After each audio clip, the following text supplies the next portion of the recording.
Action.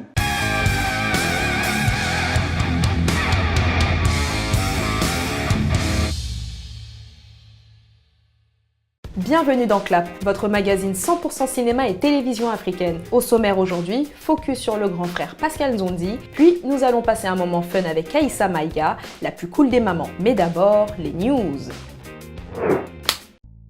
Vous connaissez toutes et tous Parents mode d'emploi, la pastille diffusée sur France 2 juste après le JT. Eh bien, faites place à sa version gabonaise. Comme la version originale, Parents mode d'emploi Made in Gabon tient compte des réalités familiales locales du pays. La série raconte alors le quotidien de Magloire et Edith Koumba, un couple qui a 3 enfants âgés de 8 à 16 ans. Une famille représentative de la classe moyenne africaine dans un continent enclin à la modernité. Au niveau du format, pas de grande différence avec la version originale. La sitcom gabonaise compte 60 épisodes de 3 minutes. Côté casting, les rôles de parents sont incarnés par Aïcha Yamav et Omar Defounzou. Natou pour elle est un court-métrage de Djigui Diarra qui vient d'être acheté par TV5 et RTBF, tel un cri d'amour d'un fils à sa mère. Comme il le dit lui-même, Djigui Diarra incarne le rôle d'Iki, un jeune homme simple, généreux, avec un avenir prometteur dans la boxe. Depuis le décès de son père, sa mère l'a élevé seule, gravement malade. Elle souhaite rentrer au Mali pour y mourir. Sans argent, Iki réalise vite qu'il ne peut rien faire. Son meilleur ami Julien va alors le mettre sur la piste des combats clandestins où des sommes conséquentes sont en jeu. Mais tout ne va pas se passer comme prévu. Entre l'urgence de sa mère malade et la patience relative à la construction d'une brillante carrière dans les sports de combat, Iki doit faire un choix. Pour cette première réalisation, Djigui Diarra s'est entouré de Marie-Philomène Ga et d'Assa Sylla, vue dans Bande de filles ou encore Dambé, la tête haute.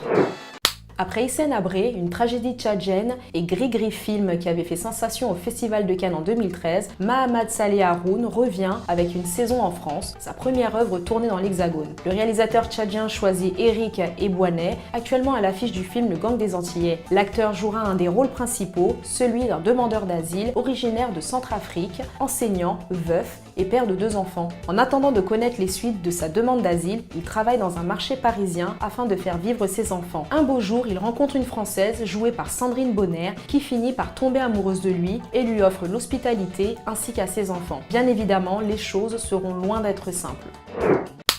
On vous en a déjà parlé dans Clap, le réalisateur Sylvestre Amoussou prépare son prochain film, L'Orage Africain. Pour cela, il lance un appel aux dons sur le site L'Orage Africain, lefilm.com. Après Africa Paradis et Un pas en avant, ce thriller politique se penche sur les dessous de la corruption. Un film encore une fois engagé qui raconte comment le président de la République africaine d'un pays imaginaire décide de nationaliser tous les moyens de production installés sur son territoire par les Occidentaux.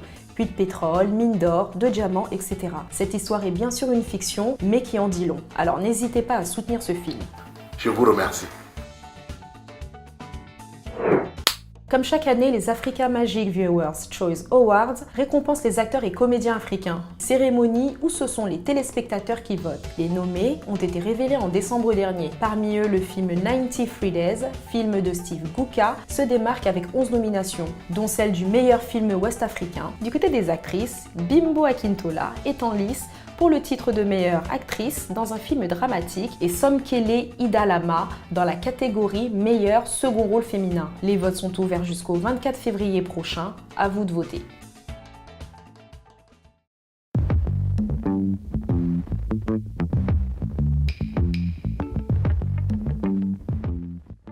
C'est sous les conseils d'un comédien nommé Samba Abéré Gaston, dont il cite souvent le nom, que l'acteur et metteur en scène franco-congolais Pascal Nzondi se lance dans le théâtre. Cet amoureux des textes, passionné par Aimé Césaire, découvre la comédie à 18 ans. Il fait ses premières armes au théâtre congolais de Brazzaville et intègre le centre de formation et de recherche d'art dramatique. Plus tard, il quittera son pays natal, le Congo, pour rejoindre la France. Après un passage à la Maison de la Culture du Havre, il intègre le Conservatoire supérieur d'art dramatique de Paris. Pascal Nzondi s'affirme et son expérience de 40 ans sur les planches va finir par payer.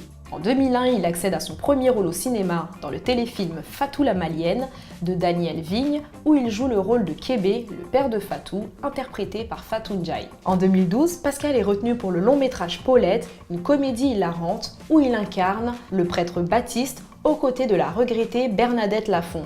Sa carrière cinématographique s'accélère et l'acteur apparaît dans de nombreux films comme Le Crocodile du Botswana, Adama ou encore Qu'est-ce qu'on a fait au bon Dieu, film aux 12 millions d'entrées qui le propulsera à un plus large public. Il y joue un père de famille intransigeant et raciste anti-blanc qui doit faire face au mariage mixte de son fils. En 2016, il est à l'affiche des Visiteurs 3 qui avant même sa sortie provoque une vive polémique. Sur les réseaux sociaux, certains reprochent au distributeur Gaumont l'absence du nom de l'acteur figurant pourtant sur l'affiche. Quand il n'est pas à l'écran, Pascal Nzonzi double des personnages. Il a entre autres prêté sa voix à Benz dans Malcolm X, au vieillard dans Kirikou et les bêtes sauvages, ou plus récemment à Stephen dans Django Unchained, joué par l'acteur Samuel Jackson.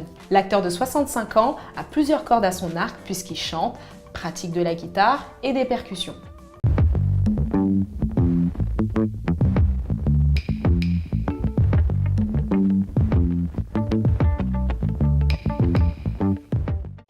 Bonjour. C'est quoi ça? C'est Benjamin, maman. Ah, Ousmane! Ousmane! Bonjour Aïssa Maïga. Bonjour. Bienvenue dans Clap. Merci. Alors, vous êtes là pour nous parler du film Il a déjà tes yeux de Lucien Jean-Baptiste. Donc, il a réalisé le film, il est aussi acteur dans le film, mais on en parlera plus tard. Tout d'abord, est-ce que vous pouvez nous pitcher le film pour les téléspectateurs de Clap? Alors l'histoire, elle est assez simple. C'est l'histoire d'un couple. Ils sont noirs, ils s'aiment, ils ne peuvent pas avoir d'enfants, ils adoptent et on leur attribue, on leur donne un bébé qui est blond aux yeux bleus, qui s'appelle Benjamin. Et la différence entre les parents, les nouveaux parents et ce bébé, ce nouveau-né, va créer tout un tas de situations. Enfin voilà, faut voir le film.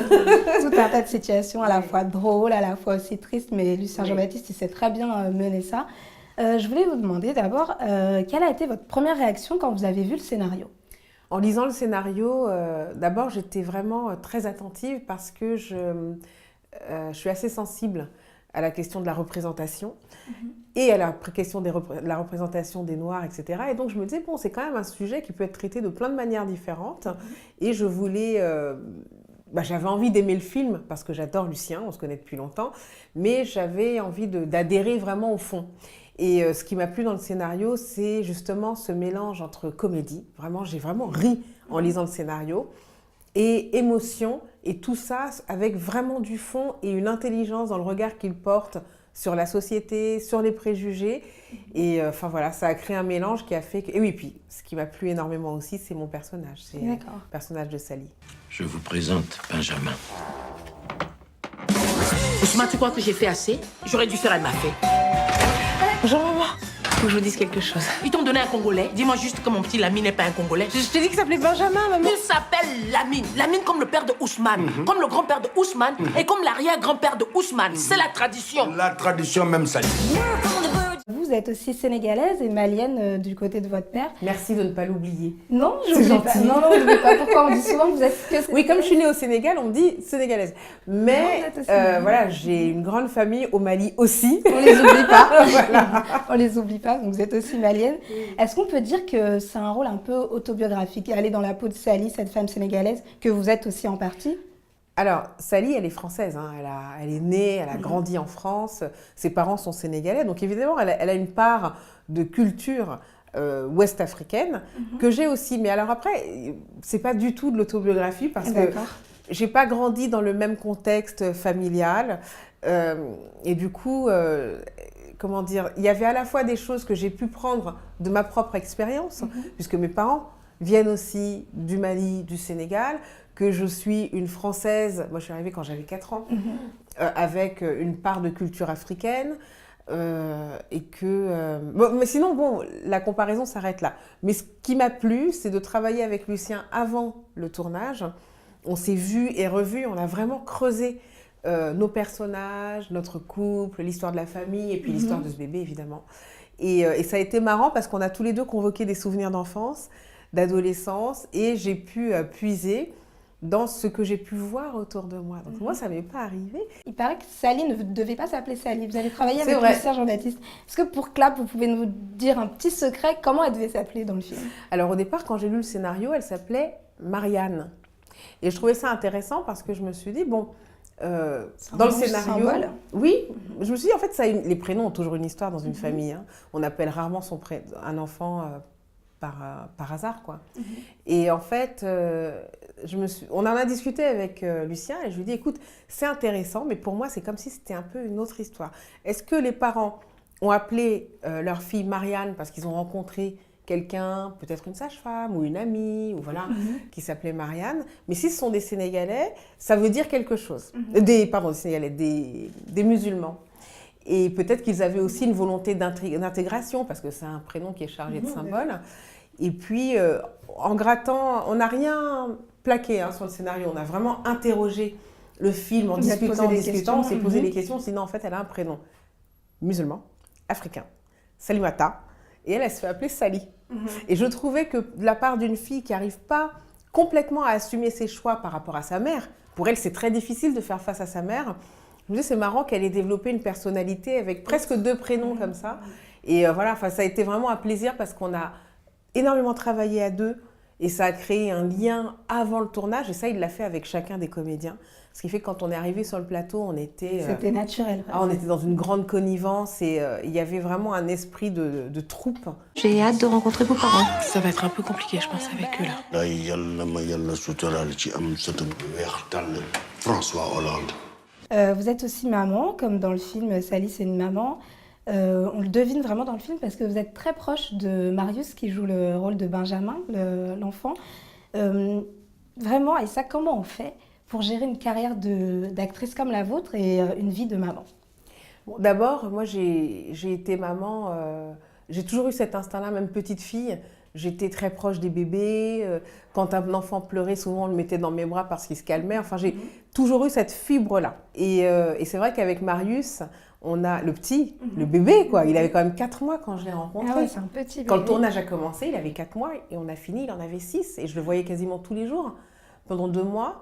Donc, et puis, bon, dès la 2e fois, il s'est mis à me reconnaître et à être tout content de me voir. Donc ça, c'est super, il y a vraiment une relation qui s'est on ne peut pas résister à ça, c'est impossible. Et il a été mais tellement mignon, il avait des parents incroyables que je salue, Greg et Julie.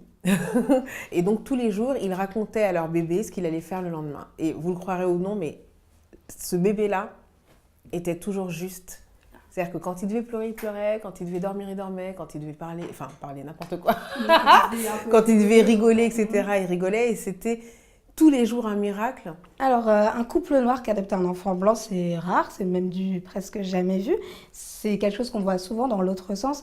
Est-ce que pour vous, c'est important de changer de point de vue? Oui, déjà c'est rare en France parce que, bon, ça a dû arriver, je suis pas au courant de tout ce que les gens font. C'est vrai. Mais en tout cas, quand il y a eu un échange avec l'ASE, ce qu'ils ont dit, c'est qu'en gros, ils ne se souvenaient pas avoir vu de couple noir adopter un bébé blanc. Mais je pense que ça s'explique aussi par le fait que, enfin, c'est pas que je pense, c'est ce qu'ils ont dit, que les couples noirs, quand ils n'arrivent pas à avoir d'enfants, adoptent souvent dans leur famille et donc dans leur pays d'origine. D'accord. En Afrique ou aux Antilles, etc. Ce qui explique un petit peu le faible nombre. Le fait que ça Ouais. n'existe presque pas. En tout cas, merci Aïssa Maïga. Merci. On se quitte en regardant la bande-annonce d'Il a déjà tes yeux et c'est sur les écrans le 18 janvier prochain. À bientôt pour un nouvel épisode de Clap. Ça va pas, qu'est-ce qui t'arrive? J'ai reçu un coup de fil. C'était eux. Donc, le conseil de famille propose de vous confier un petit garçon. Nous sommes face à un cas assez particulier. Vous étiez plutôt ouvert. Je vous présente Benjamin. Ousmane, tu crois que j'ai fait assez? J'aurais dû faire, elle m'a fait. Bonjour maman. Faut que je vous dise quelque chose. Ils t'ont donné un Congolais. Dis-moi juste que mon petit Lamine n'est pas un Congolais. Je t'ai dit qu'il s'appelait Benjamin, maman. Il s'appelle Lamine. Lamine comme le père de Ousmane, comme le grand-père de Ousmane et comme l'arrière-grand-père de Ousmane. C'est la tradition. La tradition même salie. Bonjour. C'est quoi ça? C'est Benjamin, maman. Ah, Ousmane! Ousmane! En tout cas, il ne peut pas s'appeler Lamine. J'aurais dû faire une blanquette. Nous, on s'occupe des enfants, de leur trouver une famille adéquate. Pas de faire des expérimentations. La tradition, c'était quand même de donner un bébé noir à des blancs, quoi. Ils ont fumé quoi, la DAS? N'oubliez pas, j'ai hâte de rencontrer vos parents. Ça va être un peu compliqué, je pense, avec eux, là. François Hollande. C'est nous qui changeons le monde. La première famille Benetton. Alors, Benjamin. Oui. La maman n'a pas pu venir? C'est moi la maman. Ah oui. Non mais c'est parce qu'il est très mignon. Et puis vous aussi. On y va. Voilà, c'est mieux. Et ensuite ce sera à... Ce sera nous. Super.